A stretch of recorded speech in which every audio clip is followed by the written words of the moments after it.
Otra cifra interesante es que es la edad media. 50 años para los hombres y 43 años para las mujeres. Es mucho más alta que la edad media de los matrimonios heterosexuales, que son de 32 años para los hombres y 30 años para las mujeres. O sea, los heterosexuales se casan en un periodo que combina el acceso al mercado del trabajo con la fecundidad. Eso es claro. Y es importante, creo, porque la pelea en Francia no es tanto sobre el matrimonio, porque 70% de los franceses están de acuerdo con el matrimonio para todos. La pelea fue sobre el tema de los niños, de la parentalidad, etc. Veremos eso más tarde, pero no estoy tan segura que una pareja de 50 años o más, porque es una edad media, quiere hijos. Pero tal vez tienen hijos de otro adoptados o de una relación heterosexual anterior, y estas configuraciones de lo que llamamos las nuevas familias son numerosas del lado LGBT y del lado heterosexual también. 23% de los matrimonios gays han sido contratados en ciudades de más de 200.000 personas. O sea, es un fenómeno urbano. Y es una cifra muy fuerte, 14% en París. Entonces, es muy polarizado también, grandes ciudades y París provincia. Y para terminar este panorama, 95% de los avisos de los tribunales frente a demandas formuladas por esposas de madres cuyos hijos nacieron de procreación asistidas fueron positivos. Entonces, hay algo que está caminando tranquilamente, ver un reconocimiento más amplio de las formas de parentalidades. Después hablaré de todas las controversias que hay, pero digamos que hay un acuerdo bastante amplio sobre el tema, no solamente del matrimonio para todos, pero también de una apertura a otras formas de parentalidades. Eso es un poquito más discreto y va un poquito más rápidamente, pero funciona también. Vamos a terminar la primera ronda con Francisco, a quien le pediría también una reflexión sobre la sentencia y su posición sobre el tema. Después, si les parece, en 15 minutos empezamos a interpelarnos. Les voy a leer una posición de la Procuraduría para que ustedes la comenten, y Marcela quiere decir algo también, así que Francisco. Claro, Juan Carlos, te agradezco mucho, de verdad que yo celebro esta invitación y este tipo de debates en paz que se vienen desarrollando en la Red Pública de Bibliotecas adscrita a la Secretaría de Cultura de Bogotá, y además que se hagan alianzas públicas y privadas, en este caso con la revista Semana y con la revista Arcadia, porque es una forma de difundir lo que se debate en paz en estos temas, y además se ha hecho el domingo, una nueva forma de, como dirían los gringos, de gastar el día, el ocio, en una forma distinta y provechosa.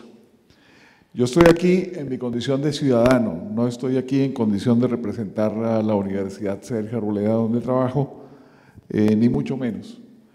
Y me interesan ese tipo de temas porque en el desarrollo de mi vida pública, cuando fui concejal de Bogotá, cuando fui secretario de Educación, cuando fui cónsul general de Colombia en Nueva York, me he ocupado de debatir los temas que atañen y que de alguna manera tocan al ciudadano, al colombiano.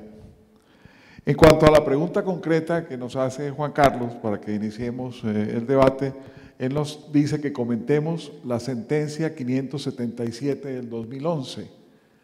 Y en esa sentencia, casi al final, donde se toman las decisiones, se habla de que a partir de esa sentencia sucederán dos cosas. En primer lugar, se conmina o se exhorta al Congreso de la República, se exhortó al Congreso de la República para que en un término de 2 años, desde julio 26 del 2011 hasta junio 20 del 2013, el Congreso de la República, como organismo a quien le compete la transformación y el cambio de la Constitución, porque la Corte Constitucional reconoce en esa misma sentencia que ellos, por el principio de la separación de poderes y por las funciones que la Corte tiene, no es competente para cambiar la Constitución, que esa forma de cambiarla, o la forma en Colombia de cambiar la Constitución, tiene otros mecanismos que son 3, que posteriormente podemos hablar de eso, hoy se los enuncio. Uno es una asamblea constituyente, que puede cambiar la Constitución, como en efecto sucedió en el 91. El segundo es el Congreso de la República, que por elección popular, cuando nosotros vamos a las urnas y escogemos el Congreso, escogemos a las personas que queremos que nos representen, para que sean nuestros voceros, y uno supone que esa es una reflexión íntima de la persona que quiere escoger el que mejor se acomoda a la forma de pensar de nosotros cuando escogemos a nuestros congresistas. Luego el Congreso su función principal es el de reformador de la Constitución. Y la tercera forma es el de un referéndum. Entonces, hecho eso en la sentencia, después de que la Corte dice nosotros solamente podemos interpretar la Constitución, pero, y de hecho en esa sentencia se reinterpretó el concepto de la familia. La familia antes de esa sentencia estaba restringida a aquella que se conformaba por hombre y mujer. A partir de esa sentencia dice no, el concepto de familia ha ido evolucionando en el tiempo y esa definición que está en el Código Civil, no en la Constitución, es una cosa que se puede reinterpretar y en efecto la reinterpretó. Y se permite entonces a partir de ahí que haya familia en uniones homosexuales. Y posteriormente, casi al final de la sentencia, porque la sentencia tiene todo un preámbulo en que se hace un recuento de las pretensiones de los demandantes, etcétera, de las reflexiones de distintas universidades. Al final se dice, a partir de ahora, los homosexuales que hasta ahora solamente podían tener uniones de hecho, podrán tener un contrato solemne y un contrato formal para formalizar su relación. Eso es exactamente lo mismo, como lo acaba de decir aquí el doctor Bernardo, que el matrimonio. El matrimonio no es otra cosa que un contrato. Cuando el cura le pregunta a los contrayentes, o cuando el juez o el notario le pregunta a los contrayentes, hombre y mujer, ¿usted quiere casarse con esta persona y acompañarla en la enfermedad, en la época de bonanza, en las épocas difíciles y demás? Y la persona dice sí. Ese sí significa que está consintiendo un contrato de formalizar la relación, de crear una familia a partir de allí y de asistirse mutuamente.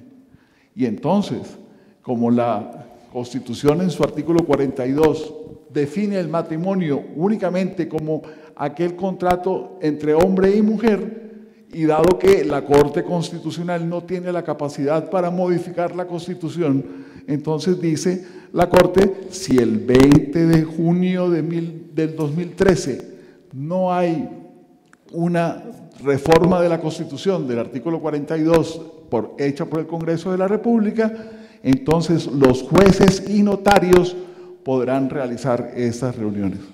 Marcela acaba de decir, y aquí se acaba de escuchar, que los homosexuales no quieren más derechos, quieren los mismos derechos. Pues yo debo decirles, ya los tienen. Lo único que sucede es que a un contrato se le llama matrimonio en la Constitución y habrá que cambiarlo si se quiere que en la definición de matrimonio habrá que cambiar ese artículo constitucional, una reforma constitucional, habrá que cambiarla para que amplíe los términos en que está definido. y al otro se le llama contrato solemne, pero los demás derechos que se derivan de ese contrato están ya establecidos, de manera que no hay por qué. A mí me encanta todo el debate que se ha dado en los medios de comunicación. Yo, que soy educador, que me interesa mucho el tema de la educación, de la calidad de la educación, me encantaría que algún día en Colombia los periódicos y los medios de comunicación dedicaran tanto tiempo y tanta tinta y tantas páginas como lo han dado. Afortunadamente en este caso pienso yo, pero debería ser igual también para otros casos igualmente importantes en temas de educación, en el tema de la paz. Aquí se ha calificado indistintamente, usted quiere la paz, sí o no. Si la quiere, entonces usted es pro paz, y si no la quiere o con condiciones es antipaz, etc. Ojalá hubiera ese tipo de debates, ojalá. Pero lo que quiero recalcar en este momento es que, primero, la Corte Constitucional no es el organismo que pueda, o el órgano que puede cambiar la Constitución, solamente puede interpretarla. Segundo, que la forma de cambiar la Constitución se puede hacer únicamente con los 3 mecanismos que les acabo de decir.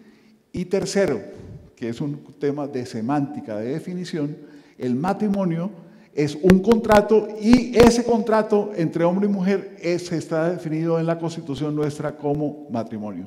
Y el otro contrato, el que hace una pareja homosexual, se llama contrato solemne, pero los resultados son los mismos. Los resultados en cuanto a derechos son iguales. De hecho, las parejas homosexuales han venido ganando terreno en una constitución, en una constitución que tiene todo ese, está enmarcada en el Estado Social de Derecho y en una Corte Constitucional que ha ido avanzando en derechos y se ha ido pasando de una descarte por completo de la posibilidad de que existiera familia a través de parejas homosexuales. Tan así que en el año 91 ni siquiera se pensó en ese tipo de uniones porque eso estaba totalmente descartado, estaba proscrito. De eso no se hablaba, y a partir de la Constitución del 91 se ha venido ganando terreno, y los homosexuales, y yo lo celebro que así sea, en sus parejas han ido ganando hasta el punto de que hoy se le llama un contrato solemne, pero tiene exactamente los mismos derechos de lo que se llama en la Constitución matrimonio entre un hombre y una mujer. Marcela. Quiero referirme a que tenemos unos acuerdos, a pesar de que estamos en orillas distintas, y uno es que somos familia, eso ya no es discusión, las parejas del mismo sexo son familia. El segundo acuerdo, las parejas del mismo sexo tienen derechos, ¿sí? Hasta el 2007 eso fue una discusión, no tienen derechos, ahora en el 2007 sí tienen derechos. ¿En qué nos hemos puesto de acuerdo? En 2 cosas. Uno, que esos derechos deben llamarse no solamente los mismos derechos, sino con el mismo nombre.